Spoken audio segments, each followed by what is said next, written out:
the subject, the title of my presentation, Selling is Simple, I picked it on purpose because I wanted it to be provocative. Because I know that that's not how many people feel about the topic of selling. So I'll make a poll here in my room, where there is like maybe 30 people in the moment. So put a hand up, those of you who think that selling is simple. Okay, so we have one person here, two people in the room, and me, 3 out of 30. So that's 10%. I don't know how much about this in the offices around the world, but I'm sure that all of you are really, dependent on selling and being able to approach banks and other financial institutions in your region. That's crucial for your success. So I'm going to share with you my experience and my thoughts. And again, I'm going to, like my disclaimer is that there is no right or wrong answer. I mean, this is very subjective. It's about communication. It's about interaction. It obviously depends from market to market and product to product. And also it doesn't work for everybody. Some people have their own tactics and their own preferred tools and strategies. But I'm going to say things that I have seen work. And they work well. I tried it on 3 continents. And everywhere I've been, they say, oh, but we're different. You don't know. We XYZ people, we're different. It doesn't work here. And after a week or 2, it does. And the teams that I build start selling and increase the sales. So I think this is a universally true thing. But again, you can always modify or improve on these things. So, okay, we can.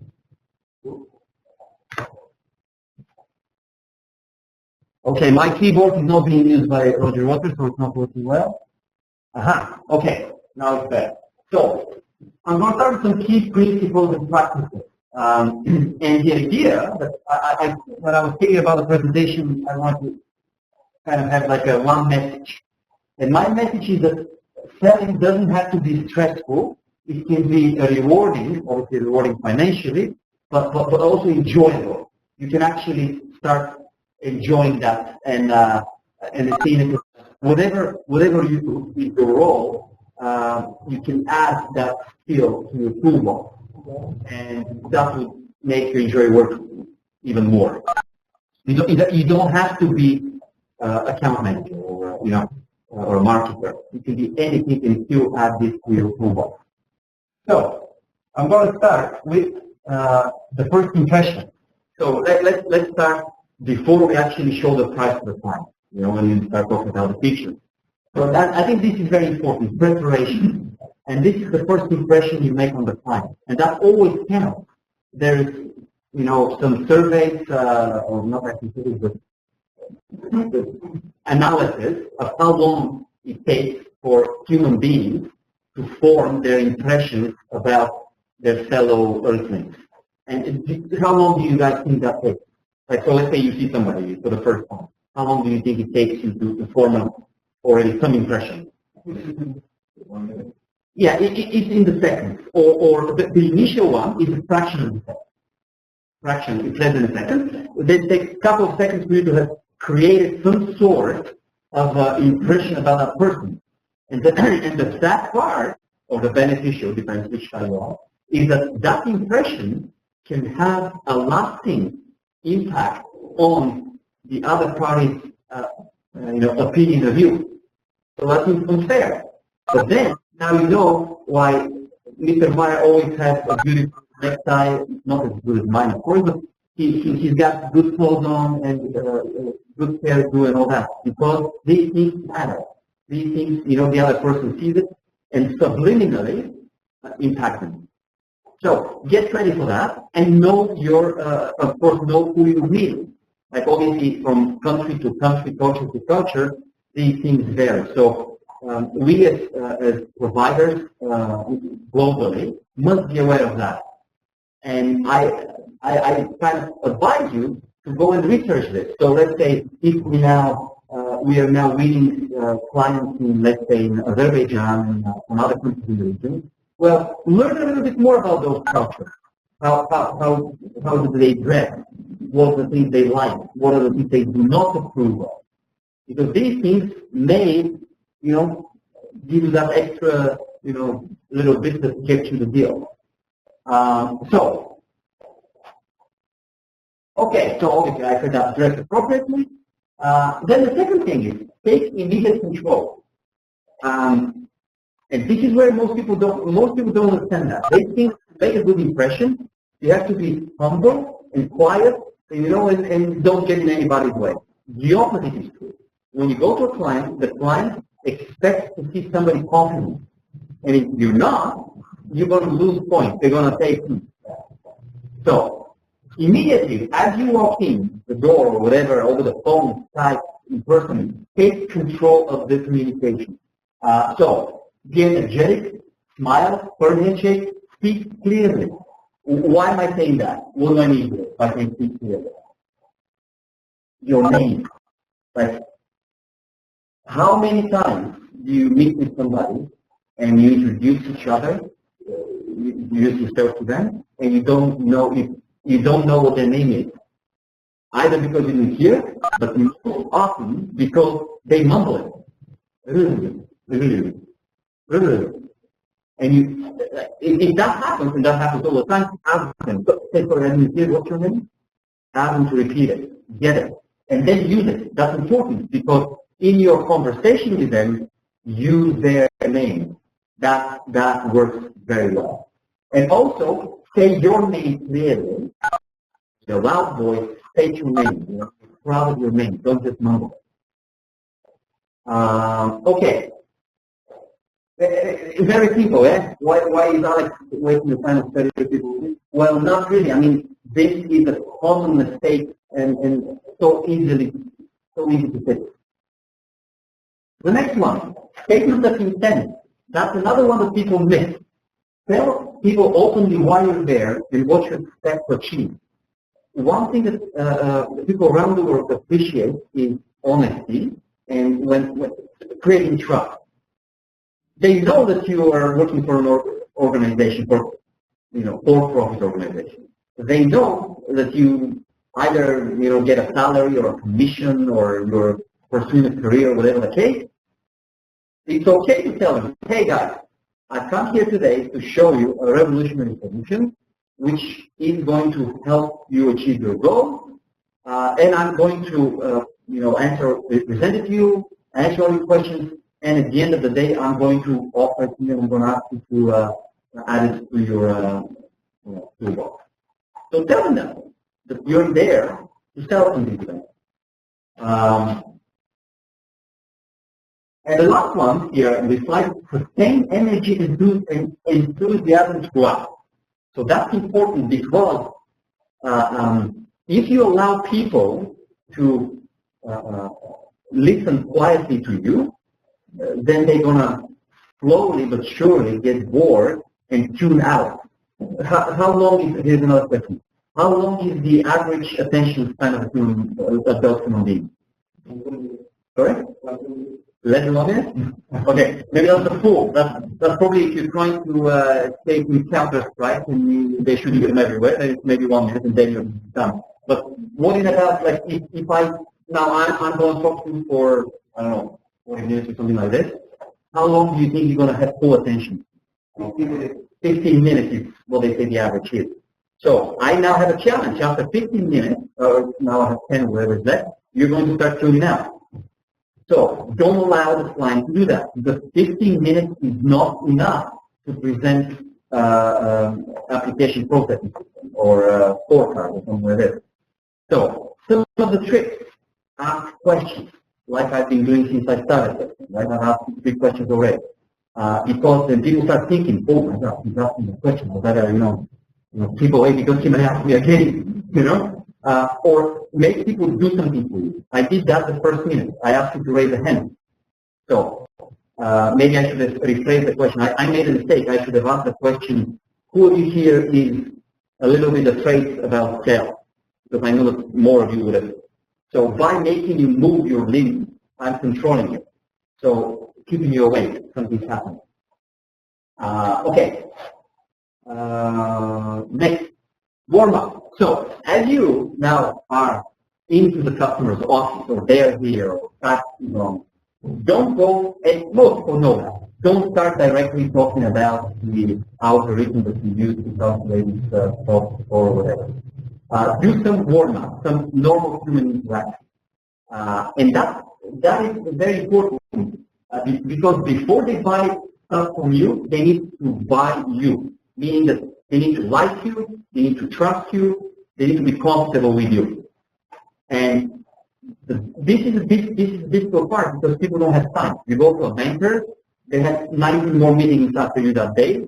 I mean, you need to break the ice and all that. Not easy. That takes time. So, how to buy these things? What to make? Well, make it an excuse. Say that you're waiting for your coworker to finish something. Say, hey, it's going to be just 1 more minute. I'm waiting for some presentation to arrive. Meanwhile, let's chat. So how about those guys, Ovechkin, Kovalchuk, and that big shot, but they couldn't, I'm making a joke against the Russian team because Sashi is next to me. I love that people, though. You had lost 10 planning. So, talk to them about things that you know that they care about their country, about the weather there, about their family, about whatever you want, something that connects to them, something that speaks to them. And try to find a common ground. Show interest in them. Show that you like them.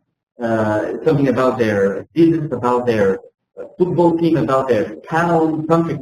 Show something that you like about them, because that works. People want to see appreciation. And find common ground, something that both you and that partner enjoy doing. No wonder business is done on golf courses, right? Because people are crazy about golf, and they like to, do it while playing their favorite sport. Make them like you. If they like you, they will trust you. That's the unfortunate fact of life. That's why, to this day, conventions around the world employ, there's actually a special job title in North America, there's another title, called Booth Babe. Who has heard of that? Okay, Booth Babe is a girl who is easy on the eyes, who stays at your presentation booth and talks about your product. So that person has nothing to do with your company. She is hired by your company just to increase the foot traffic in your tent. It's as simple as that. So try to make them like you. So smile, make jokes, be friendly to them. And most important, let them talk. Most of all, people like people listening to them. Everybody wants to share. Everybody wants to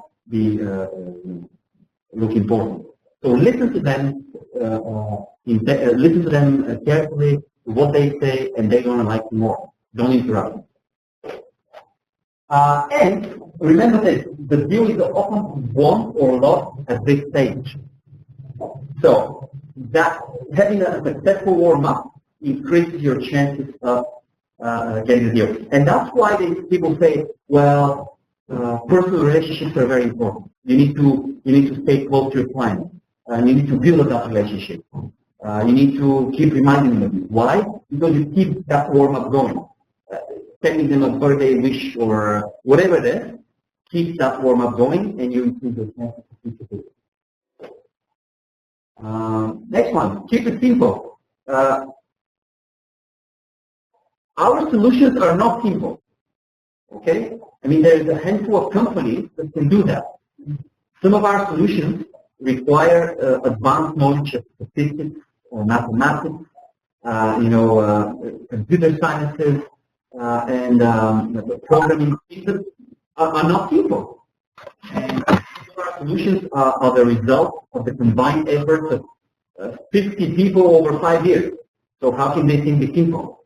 And therein lies the challenge, because the people that buy these things are not PhDs, or they're PhDs but in something else. They don't care about the algorithm or about the object that you build there or whatever it is. And if we present it in a complex way that, hey, this is, how it works, what will happen then? They send to the corner. Sorry, what? They send to the corner. Yes. They, first of all, you show them that they're stupid or whatever, that they don't know. You know they don't know, listen to you. So that's not good. But it's not at their level. That's not what they understand, and that's not what they care about. So when you go to a meeting, always think of that on your way to the meeting. Who am I meeting with? What's their position in the company? What is their level of knowledge? Check them out on LinkedIn or whatever, find their bio, see where they studied, previous jobs. Try to understand their background, because that would be the way you can relate to them and talk to them in a way that they will understand. Next one. Why do we not want to explain in a complex way? Because they don't care about it. They are interested in the benefits, not the features. They want to know how it is going to benefit you. They want to make profit. They want to cut costs. They want to make it easier on their staff. Whatever the benefit is, that's what they want to hear. And that's why when we go to a client, we would send somebody who is not the actual developer, but it's somebody who sells. The developer should be available to answer the technical questions and to ask credibility. No, I haven't. What next? Hey guys, like,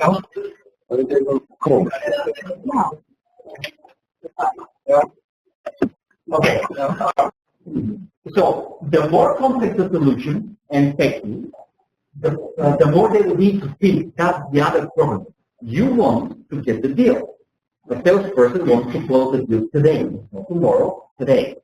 And the more details, the more numbers, the more diagrams, the more complex things you show to them, the more they say, oh wait, this is a big thing. I need to really investigate it. They need to think about it. As they're thinking about it, what happens? Another supplier approaches. And then, as they're thinking, the director is replaced by another one who needs to start from scratch. So you need to move these things faster. So that's why you show it in a simple way and you focus on the benefits of them. There is actually a popular saying, confuse them and you lose them. And instead, position it as the best demonstrated practice and us as the experts who make it happen for them. So that should be our message. Don't worry about the nuts and bolts. This works. Here is our credentials. This works successfully in this country and that country. This is the best demonstrated practice, and you must have it ASAP because your competitors have it. And we know how to do it. We'll make it happen for you. That's kind of the level that we should be. And any questions they ask, of course, we answer, but stick to that. That should be kind of your leading message. Now, how the moral comparison. I think this works anywhere. I've tried it for everything. Not just, I've tried it in human like a relationship in everything. It doesn't have to be sales. Comparisons are very powerful.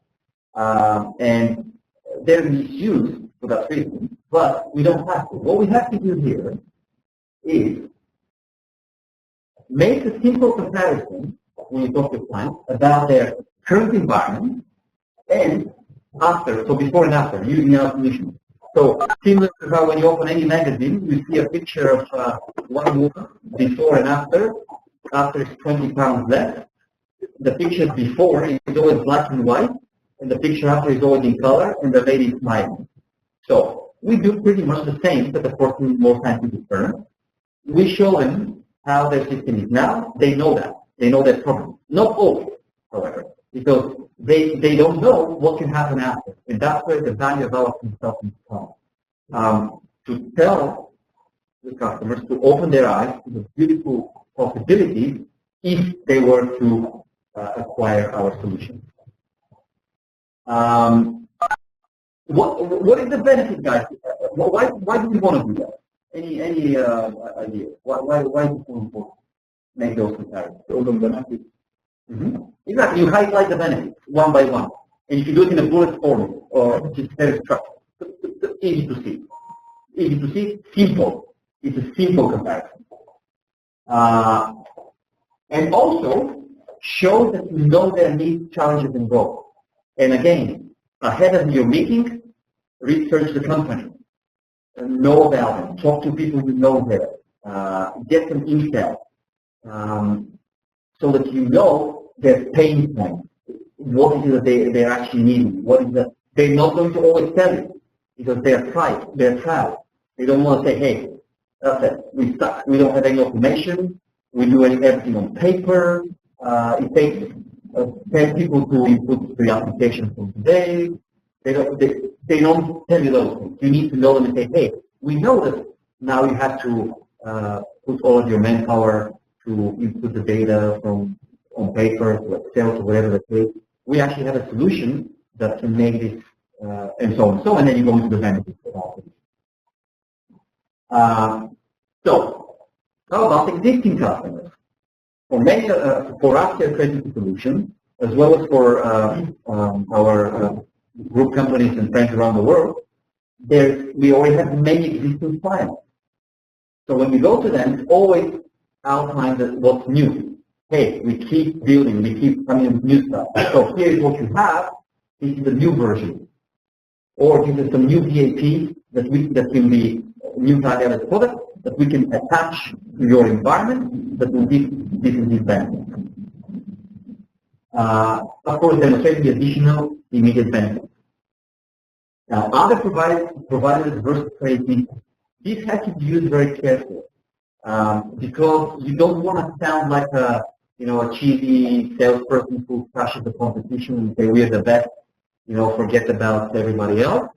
But you can do that. You can do that if you're careful and cover it from different angles: financial, scope, support, training, roadmap, SLA, KPIs, additional benefits. So you know your plan. You know what they care about the most. For example, they want to have somebody who is going to pick up the phone on a short notice to answer the question, or somebody who is going to train their staff who know nothing of risk management. So you know these things. Talk about that. Say, hey, we do that actually. We had this program where we have the academy, we have the partnership program, whatever it is, you pick and you say.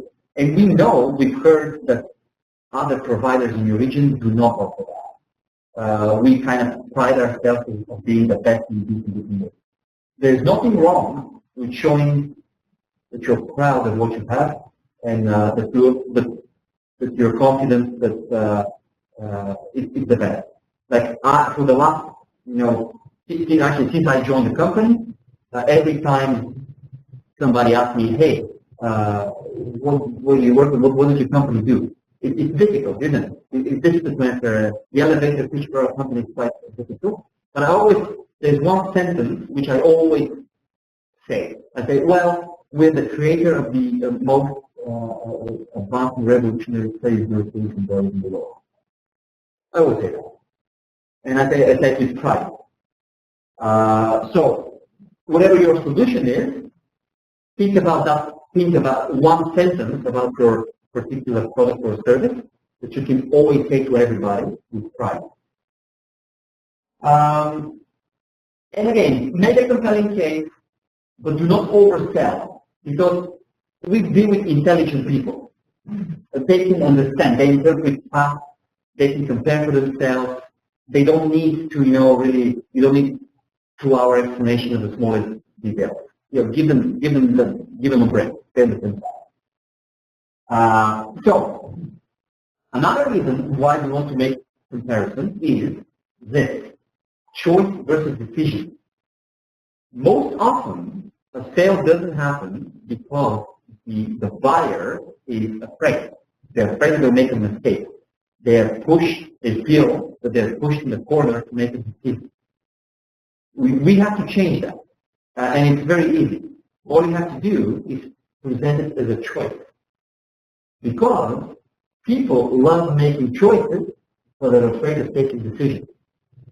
So if I now ask you here something like, tell me, do you want to do that? Yes or no? You feel immediately in defense. But if I ask you, what do you think works better? What's your favorite color? Who plays better? Okay. People always have opinions because they like to choose. They like to show preference. So when we talk about our solutions, we turn it into a choice. How do we do that? Several ways. Use comparisons. So that was the previous slide. To help them logically justify their choice. So you're not saying, hey, buy my credit bureau, buy my scorecard. You're simply saying, currently, I'll go back. Currently, you have this, now you have that. Which one do you like better? This is what the competitors have, and this is what we have. Who do you think is better? So they make a choice and say, okay, that is the beneficial thing for me. So it's no longer about saying yes or no, but it's about them choosing what works for them better. Where was I? Okay. Along with the benefits of using our solution, outline the downside of not acquiring. So, would you like your company to continue manually input your application? Do you still want to be in the dark about the risky customer in your portfolio? Are you okay with having a loss rate of over 10%? Okay, last year you lost $1 million in fraudulent transactions. Do you still want that, or would you prefer to cut that in half? So you're reminding them why they need the things you have and what happens when they do not acquire them. This one also works everywhere. Now versus later. It's not a question of if I should have it, but when. Because, and I've tried it, and it always works. You say, well, so-and-so bank already has this product. Other banks are acquiring it too. Do you want to have it now and compete with them, or are you going to take the chances and wait and do that a couple of years from now? It's not a matter of if I want this, but when. So, let's say in the case of a data registry, like a credit bureau, let's take a look at MFI. So, should an MFI join and start sharing data with a credit bureau? Well, what happens if they don't? First of all, banks will. They're going to start exchanging data with credit bureau. They're going to start buying our scorecard. They're going to start identifying risk much better, and they will start approving clients that previously were rejected. Small clients with uncertain, with very thin file or no file, who's getting approved by banks. And whose clients were those? These were the MFI clients. Conversely, a bureau that now has a better understanding of risk will start rejecting clients who previously were approved. So those declined, rejected clients will go where? Once they're not approved for a loan from the bank, they say, hey, who else can give me a loan? I need $5,000. I'm going to go to an MFI. So now suddenly more risky clients are going to an MFI. So for an MFI, join the credit bureau after the bank have, or along with them. It's not a matter of if, but when. They must. If they don't, they'll lose business. They're going to probably go back. So things like this. So for every solution we have, for every client, we can come up with some sort of argumentation similar to what I just did. Why for them acquiring multi-connector is a matter of life and death. You have to build that argument and present it. Okay. What's in it for me? Have you guys seen this abbreviation? I don't know. What's in it for me? What do you check it for me?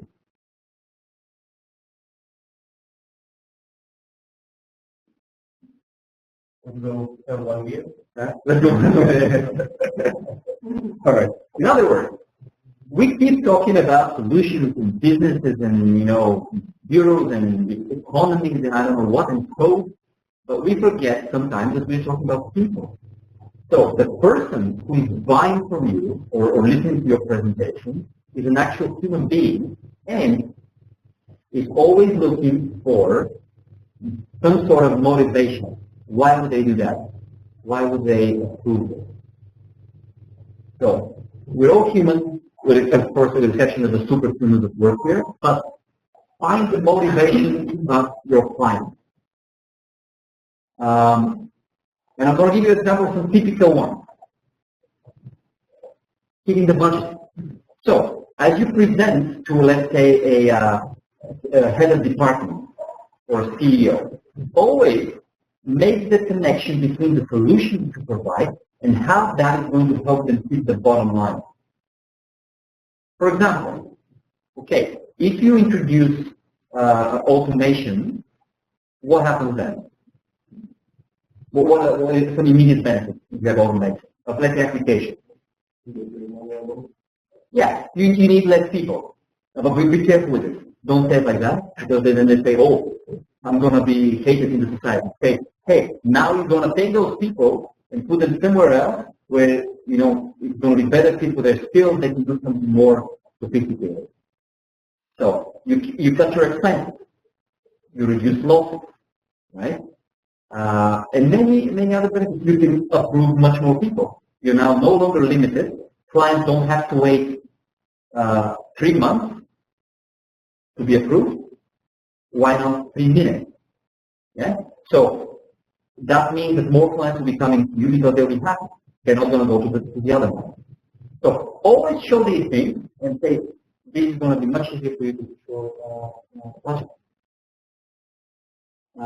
Getting promoted. People want, and they have their own career. They're interested in that. They want to see, hey, if I do that, am I going to shine? What is my boss going to think of me? They're bringing a cutting-edge technology to their organization, so they're going to look good. You can say that jokingly. Say, hey, once you have this, and you cut your delinquency in half, guess how the chief risk officer is going to feel about it, or the CEO is going to feel about it. It's going to be awesome, right? Making their life easy. So, many of the managers we meet with and clients, they're pulling their hair because they're taking like, oh my God, like all these plans on paper and all these mistakes and all this, and my people are so unhappy because when they call this, blah, blah, blah. They have all these complications. Show them how this is going to bring order, how this is going to make all the noise go away. Things will just get more easy to do that. Passion for winning. So we often talk to CEOs, owners of companies, shareholders, and usually rich people and successful people are rich and successful because they have passion for winning. That's their hobby. Their hobby is to win. And you have to just show them how by acquiring our solutions, they're going to beat the competition. Okay? Or by not acquiring it, the competition can win. But try to point that out, how they're going to win. They're going to expand their market segment. They're going to be in the news.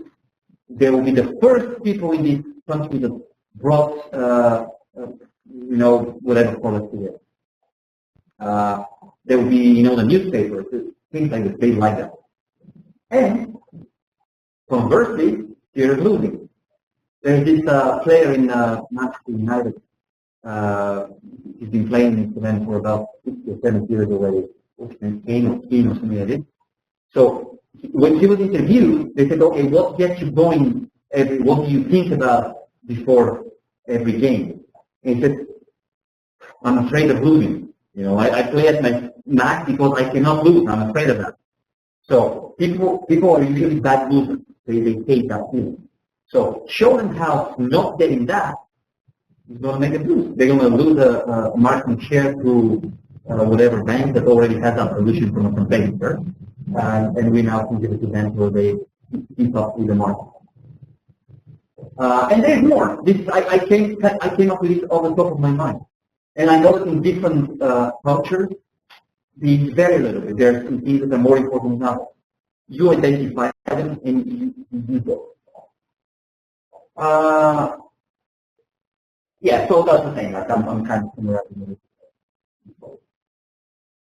So making the sale, I think this is kind of the conclusion of all the things that I did so far. But before making a so have you noticed something? I have not even talked about money yet. The money should be less last. And why is that? Any ideas?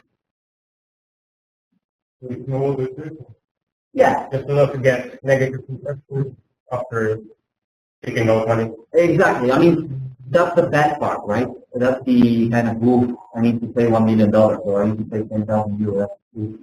That's the tough thing. In order, exactly. That's the other thing. Like, okay, it costs 10,000 euros for what? First they need to have full understanding of what it brings to them. So you have to first reach a certain level of desire. You need to raise their level of, willingness to acquire it before you keep them to the price. Because no matter how low the price is or competitive, they're still gonna have to pay it, right? Ideally, and you see this day in, day out, our clients want something for free delivered yesterday. That's what the client wants. Something for free delivered yesterday. And what we want is $1 billion delivered, paid to us yesterday. So obviously us and the client have to make some of the deal where it makes sense, where the market space is normal, and of course it has to be affordable to them and doable for us. So before making an offer or starting price discussion, confirm that they understood the solution. So what Yoni said, like, they know what it is, like what are they getting, like most people. Questions and answers. So cover all that questions, including how they can use it and benefit from it. Once you know that they're already there, next step is ensure that there is nothing they don't like about it. So that's difficult because our solutions, they're not, perfectly built for every client or every need. There will always be something that maybe they want more or something a bit different. That can be addressed. But in principle, the solution works for them, they like it, and they can use it. Then, agree that should the offer be affordable, they are ready to place an order. In other words, they don't waste any time. Okay? That's very important. If they can afford it, then they would want to have it. In other words, money is the only thing that can stop it. Only then, once you confirm these three things, you're ready to make the offer. And once you're there, make it right there and then. Be prepared. Be prepared in your pocket with a letter of intent because they cannot sign, right? They need to show to the lawyer, to their wife, to everybody. So they cannot sign on the spot, but have a letter of intent, order form, draft contract, whatever it is. Give them that just to solidify the deal as much as possible. Strike while the iron is hot. You have perfect equivalent for that in Czech language, and I've heard in other languages as well, right? What's the Czech?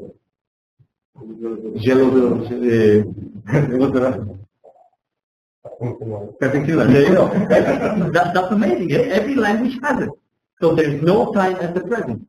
Use that opportunity and ask. Okay, my next word. And you'll be surprised, the next word is where most salespeople fail. They do not assume the sale. They wait for the customer. No, assume, actually that should be your mindset going into their office. From the moment you see them, assume that they will buy from you, believe it. And then, ask them to immediate action. Be prepared to provide incentives for commitment today. That's the other thing. I mean, if obviously you're there because they need our solution, we know that. If they already had it and they were happy to be there. So be prepared to provide them with incentives for commitment today. Either discount, some additional module, whatever it is, some training, preferential terms, faster delivery, and so on and so on. Obviously, for the client, it's better if we can give them a lower price, higher quality, and faster delivery. So if they save us time, we can do that. We can save them money. We can deliver it faster to them. Or we can have, if we start now, rather than next week, we have more time for analysis or data gathering, whatever the case. So nobody wins from procrastination. Do it now. That's how to do it.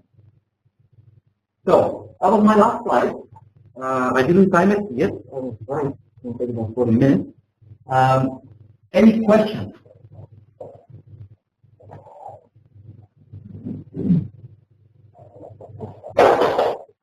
I have one question.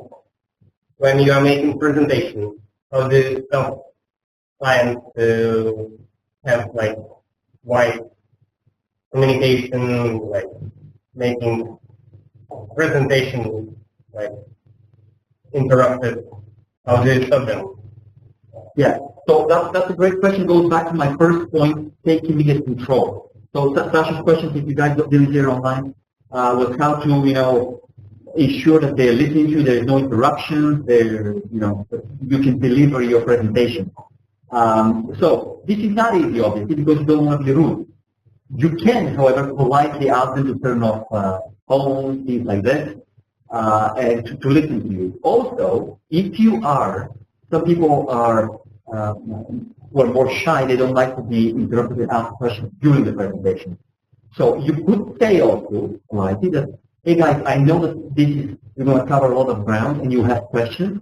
Can you please write them down on a piece of paper and we're going to address those in the end so that I can go to my slides. So people are usually okay with it, so they'll just write down the questions for the end. Another one is, if you can play, even if you're very confident, you can pretend that you're not. You say, hey guys, you know what? That solution is something I haven't been presenting very much. So please bear with me and help me go through it. And you'll be surprised. Like, this is counterintuitive because you think that the presenter, the salesman, should be always like a shark, going there and being very confident, knowing everything. But that's when the client sometimes gets defensive. Right? Because they think, oh my God, this guy is going to ask for $1 million. Instead, be at their level. They don't know about it very much, and you don't pretend. But together, we're going to find the best solution for their needs. Also, you have to be careful who and when and how they interrupt you. But if you see that it's something unrelated to your presentation, let's say you're in a boardroom with 5-6 people there, and 2 people start chatting, and you know they're chatting about something else, and that kind of takes away the concentration, you can stop for a second, quietly, don't say anything, and they'll take the thing. And then you'll continue. Or you can ask them, guys, I see that you're discussing something there, can I help? Maybe it's something about this, you want to go over this point a little bit more. And they say, no, sorry, yeah, go on. Again, our clients are intelligent, good, well-meaning, well-behaved people. Usually we don't have a problem with that, right? But yeah, try always to control the environment. And remember, it's your presentation. They've invited you, they have to give you the courtesy of whatever you have to do your presentation. After that, any other questions? Sometimes we have like presentation for 25 slides. Is there also like to have short break? Okay, so first, maybe the question is, should we have a 35-slide presentation? Maybe not. Probably yes, because there is a lot. You cannot condense something that complex into 3 slides. But maybe you can put it in an attachment or appendix or something. that will be reviewed by the subject matter expert. So let's say their IT or risk manager, whatever it is, and you can focus most of the time on 5 slides. That's where you spend most of the time. And the rest you can go over quickly or leave it for further discussion in a workshop or, small working breakout in working group, whatever it is. If, however, you do need more time, a coffee break is always an option, right? In fact, going back to the 15-minute attention span, sometimes it is recommended because people get up, they walk, blood circulation, more caffeine, oxygen, all these things matter. They come back, they're refreshed. So yeah, definitely. Also, that gives you control. You're in a room full of, board of director, whatever, and you tell them that they can take a break, politely. That's like you're the teacher to the children, isn't it? Say, okay, let's break for 5 minutes. Please be here at 3:30. Bam, immediate control. You're telling, presidents and all that, when to come back to their own room. And there's nothing wrong with it, because it's your presentation. Any other questions?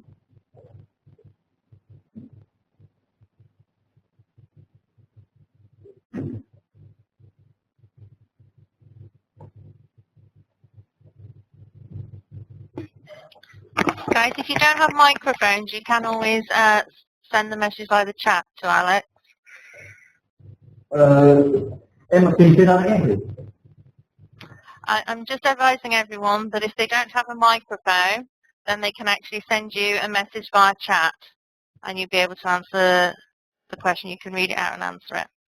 Perfect. Okay.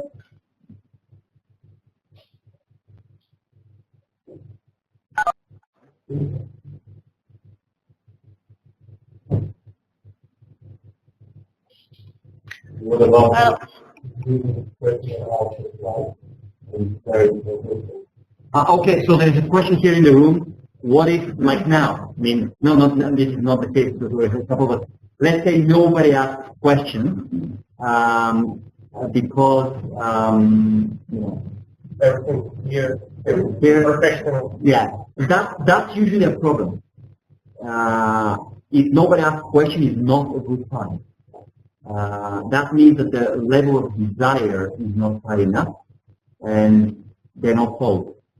What you want to have at the end of your presentation is people fighting to ask you questions and coming up to you to ask you, because the problem is that many people would not ask questions if they are not alone or maybe in a group of 3 or 4 max.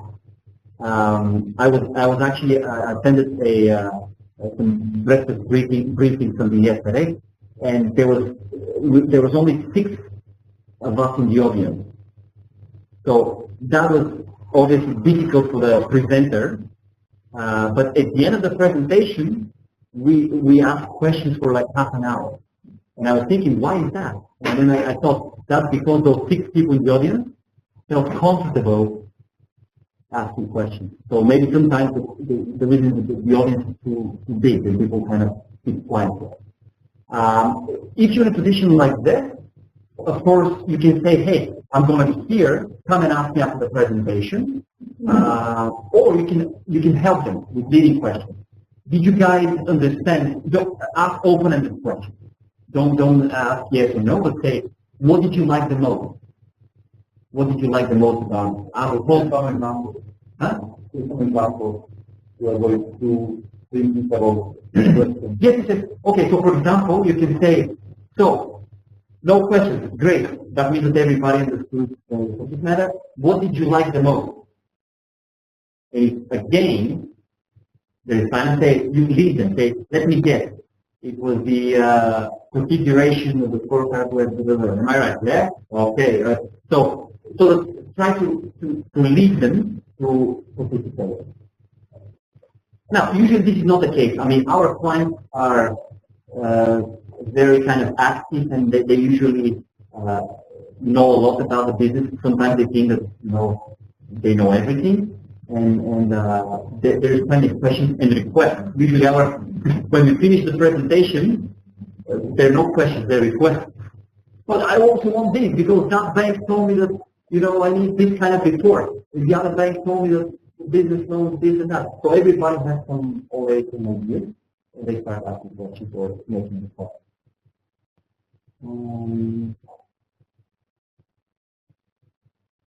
Any others?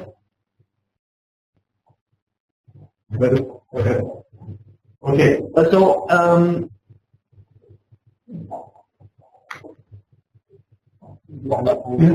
okay, one more. Release better to use pages pages.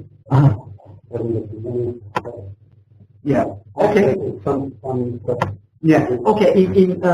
So the question is about the format of the presentation. Should we go with printed text or just something online or whatever the case?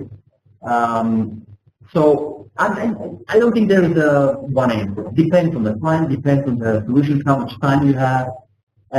Is your presentation pretty or you're not ready, so it's something last minute? You don't want to print something that doesn't look good. Usually it helps. I mean, when people touch something, it helps. There's a good reason why every forum, every conference you go to, if you're a sponsor, they allow you to put some brochures in the package from the conference because people kind of take it, they look to see something. It's good to have visuals. A picture is worth 1,000 words. I mean, having good visuals is definitely benefit. One thing, however, to be careful is with presentation slides is that they are a distraction from you. So giving printed material to people could be a huge risk because they start flipping through it. So now the presentation is dictated by them. They're going to page 5, where you're already on you're still on page 2. They read what's there, meaning that they're not listening to you. If you notice my presentation that I just delivered here, I had animation where each bullet was coming one after the other, so that I can control when you will read it. So that if you got nothing new to read, you have no option but to look at me and listen to me. So that's kind of one thing to be careful about. That you have to stay in control. The length and the speed of the delivery must be dictated by you, not by them. So. Yeah.